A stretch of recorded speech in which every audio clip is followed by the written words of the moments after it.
Hello everyone. இப்போ வந்து எல்லா இடங்கள்லையும் மழைகள் சரியாக பெஞ்சிட்ருக்கு. இங்கெல்லாம் பார்த்தீங்கன்னா கண்டினியூ மழை தான். ஸோ மழை காலத்தில் வந்து ரோஜா செடிகளை எப்படி பராமரிக்கணும், எப்படி பாதுகாக்கணும், முக்கியமாக வந்து மாடி தோட்டத்தில் ரோஜா செடிகள், மல்லிகைப்பூ செடிகள், இந்த மாதிரி பூச்செடிகள்லாம் வந்துட்டு வேர் நோய்கள் வந்துட்டு வேகமாகவே தாக்கக்கூடியும்.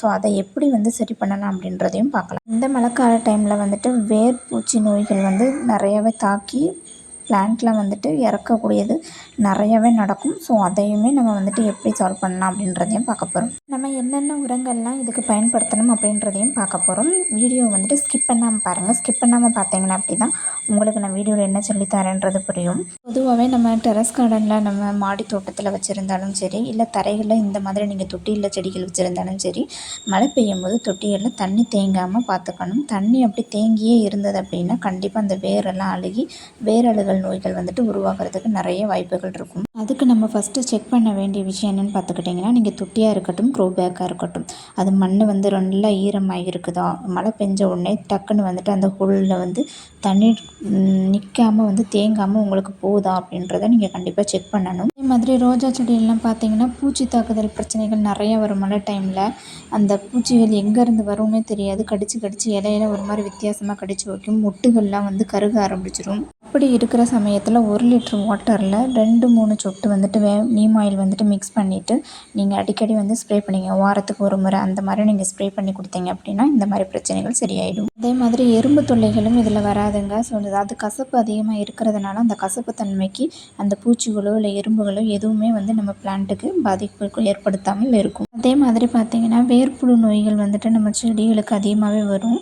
பார்க்குறதுக்கு ஃப்ரெஷ்ஷாக இருக்கும். ஆனால் திடீர்னு பார்த்தீங்கன்னா செடி வந்து அப்படியே சாஞ்சி ஒரு மாதிரி செத்து போன மாதிரி ஆகிடும். இந்த மாதிரி பிரச்சனை இருந்தது அப்படின்னா கண்டிப்பாக வந்து நீங்கள் வேப்பம் புண்ணாக்கு எப்போயுமே வீட்டில் ஸ்டோர் பண்ணி வச்சுக்கணும். ஸோ இந்த மழை காலங்களில் வந்துட்டு ஒரு 2 ஸ்பூன் அல்லது 1 ஸ்பூன் அளவுக்கு வந்துட்டு வேரை சுற்றி நீங்கள் போட்டு கொடுக்கணும்.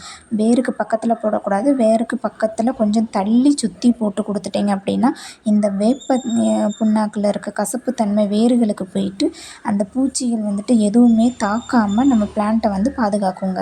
அதே மாதிரி மழைக்காலங்களில் மாட்டுச்சாணம், தொழு உரம் இந்த மாதிரி நம்ம கொடுத்தோம் அப்படின்னா மழைக்காலங்களில் கொடுக்கும்போது உங்களுக்கு சீக்கிரமாகவே மக்கும் தன்மை ஏற்படும். எந்த உரங்களாக இருந்தாலும் அந்த மாதிரி மக்குற டைமில் நமக்கு மழையும் பெய்யும் பார்த்தீங்களா. ஸோ அந்த மழையில் இருக்க சத்துகளும் நம்ம செடிகளுக்கு போகும்போது செடி வந்து ஃப்ரெஷ்ஷாக ஹெல்த்தியாக இருக்கும். இந்த மாதிரி பச்சை பசேன்னு இருக்குங்க.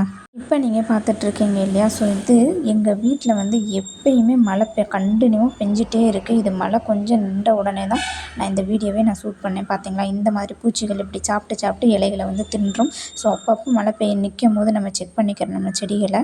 அப்போ தான் நம்ம செடியை பாதுகாக்க முடியும். நான் எப்பயுமே மழை காலத்தில் இந்த மாதிரி உரங்களையும் இந்த மாதிரி பராமரிப்புகளையும் தாங்க கொடுத்துட்டு வரேன்.